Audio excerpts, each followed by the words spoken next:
Stories from the Shadows is a Lemon Difficult studio production. Join us on Patreon at patreon.com/lemondifficult for free access to all our podcast episodes, behind-the-scenes content for the Key of Dreams and more. That's patreon.com/lemondifficult.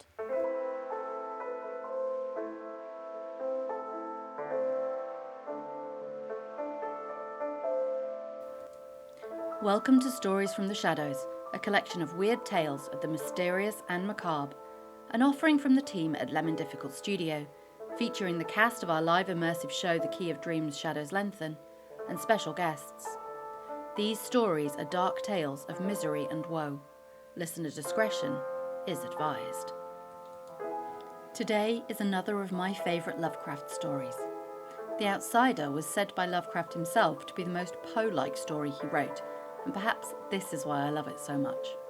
Today, our reader is Rik Sowden, actor, historical interpreter, and font of historical knowledge. In The Key of Dreams, Rik plays our lovely Wynne, who inherited an amazing house which came with strange occurrences. He asked for help and received it, even if it wasn't quite what he expected. In The Outsider, our narrator lives in a strange old castle, with no view of the sky and no human contact. He decides to seek these out, only to also face unexpected horror.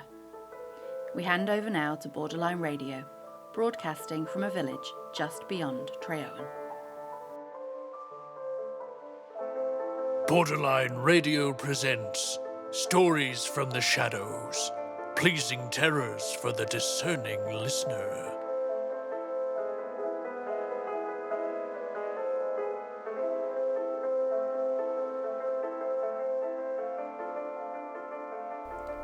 The Outsider.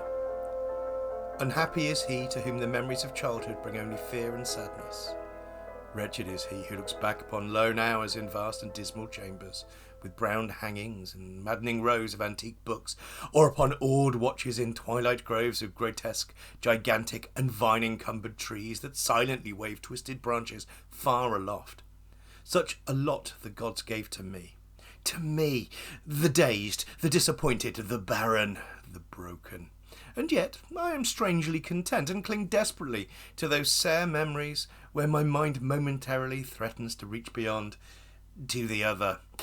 I know not where I was born, save that the castle was infinitely old and infinitely horrible, full of dark passages and having high ceilings where the eye could find only cobwebs and shadows.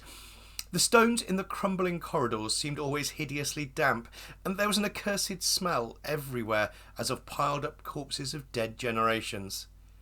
It was never light, so I used sometimes to light candles and gaze steadily at them for relief. Nor was there sun outdoors, since the terrible trees grew high above the topmost accessible tower. There was one black tower which reached above the trees into an unknown outer sky, but it was partially ruined and could not be ascended save by a well-nigh impossible climb up the sheer wall, stone by stone. I must have lived years in this place, but I cannot measure the time. Beings must have cared for my needs, yet I cannot recall any person except myself, or anything alive but the noiseless rats and bats and spiders.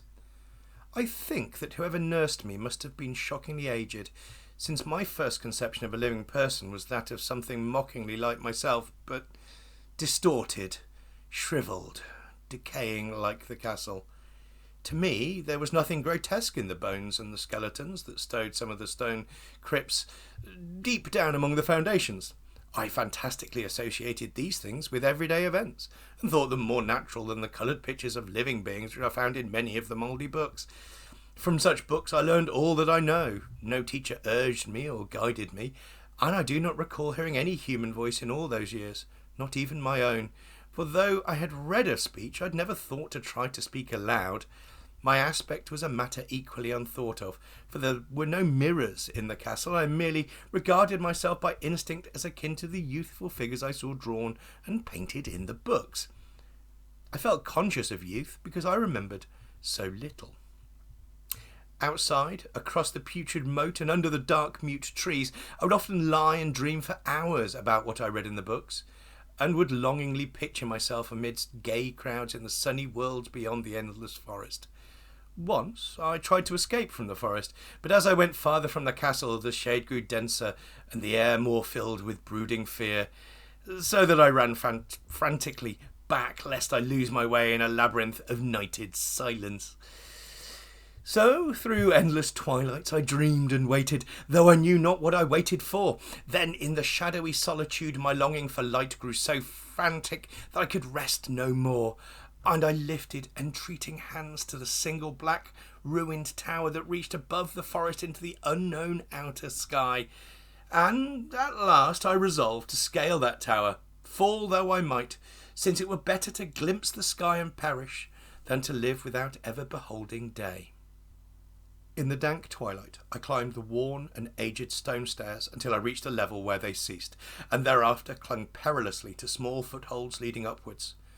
Ghastly and terrible was that dead, stairless cylinder of rock, black, ruined, deserted and sinister with startled bats whose wings made no noise. But more ghastly and terrible still was the slowness of my progress. For climb as I might, the darkness overhead grew no thinner, and a new chill as of haunted and venerable mould assailed me. I shivered as I wondered why I did not reach the light, and would have looked down had I dared.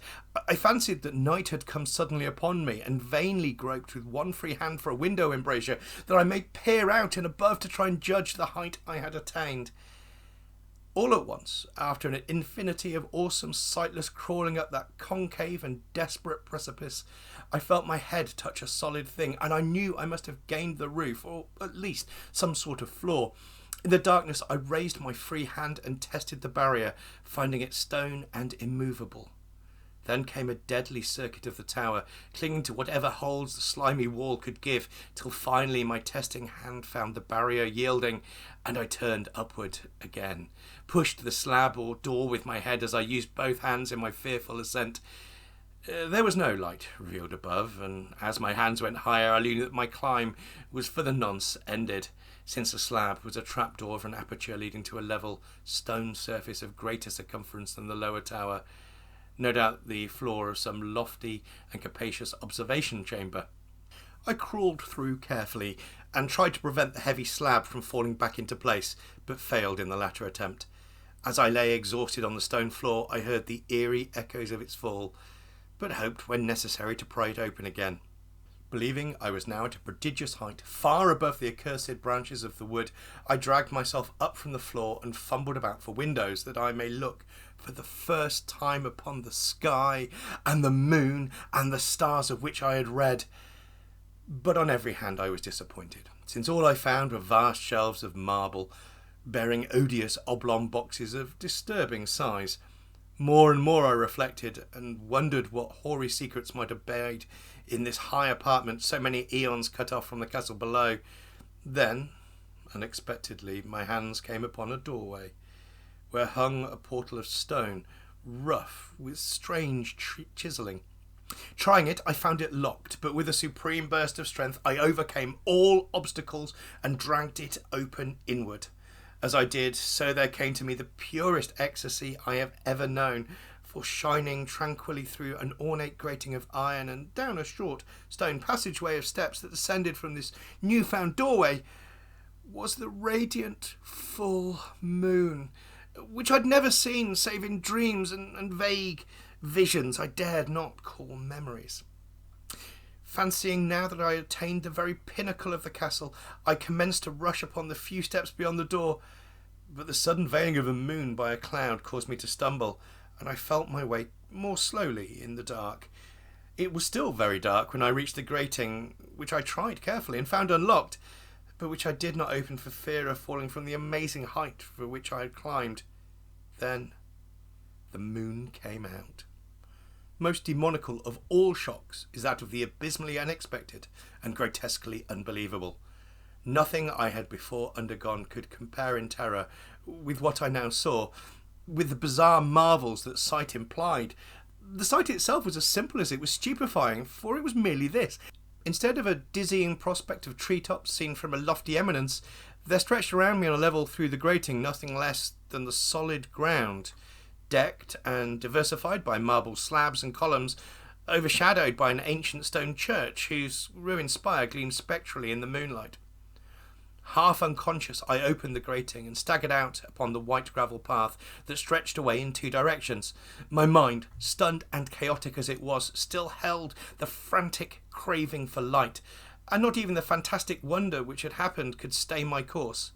I neither knew nor cared whether my experience was insanity, dreaming, or magic, but was determined to gaze on brilliance and gaiety at any cost.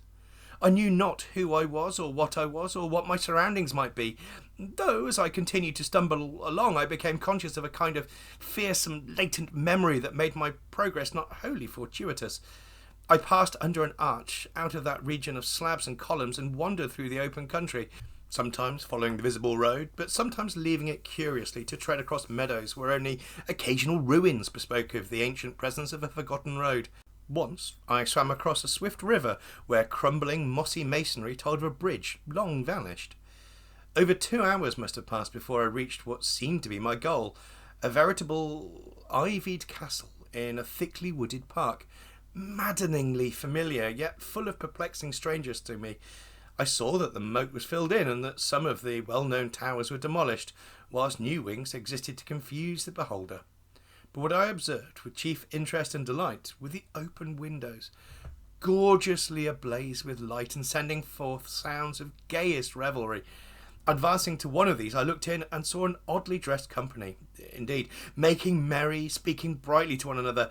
I had never seemingly heard human speech before and could guess only vaguely what was said. Some of the faces seemed to hold expressions that brought up incredibly remote recollections. Others were utterly alien. I now stepped through the low window into the brilliantly lighted room, stepping as I did so from my single bright moment of hope to my blackest convulsion of despair and realization. The nightmare was quick to come, for as I entered there occurred immediately one of the most terrifying demonstrations I have ever conceived.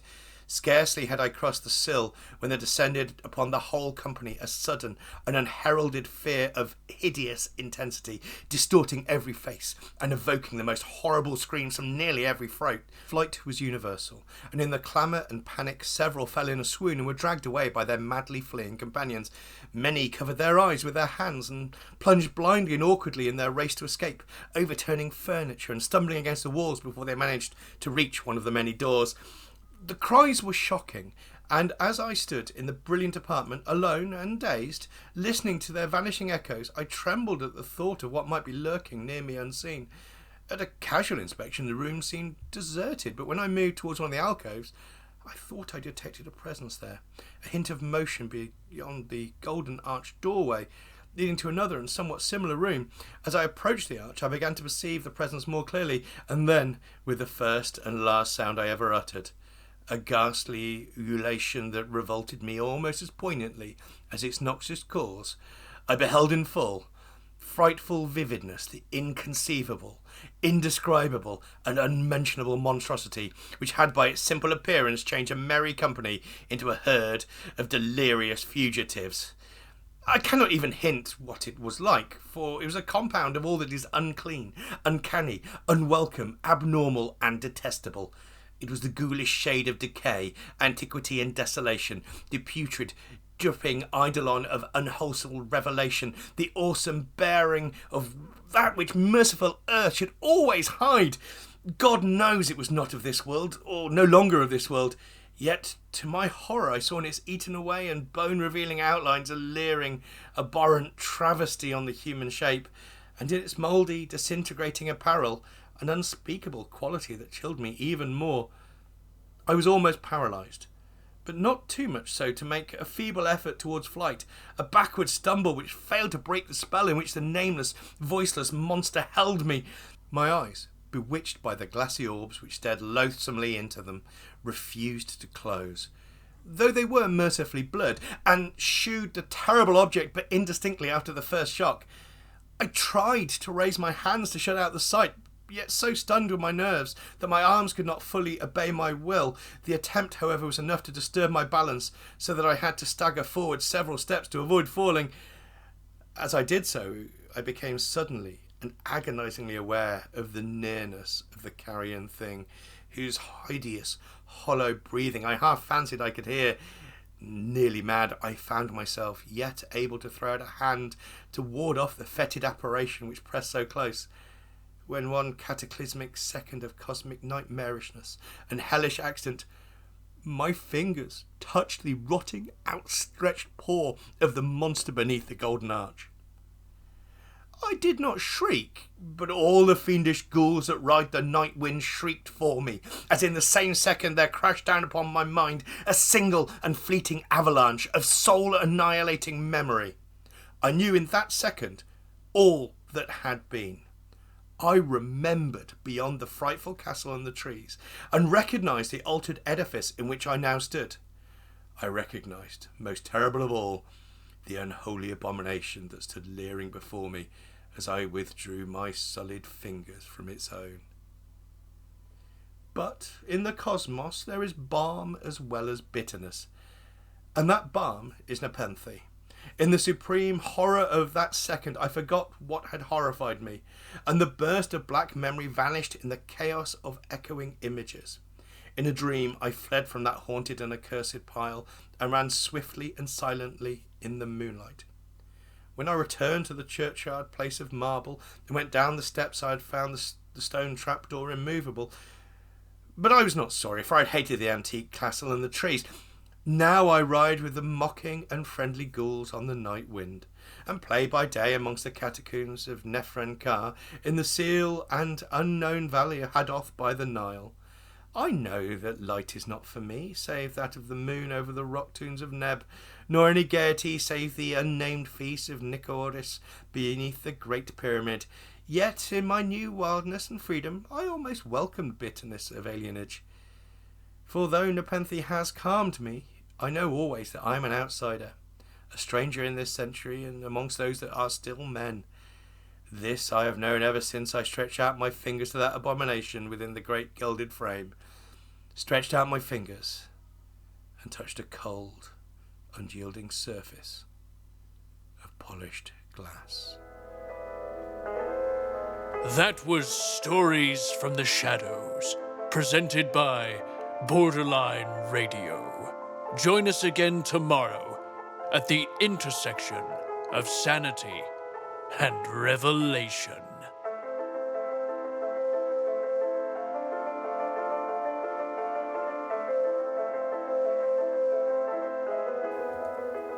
Thank you for listening to Stories from the Shadows, an audio production from Lemon Difficult Studio.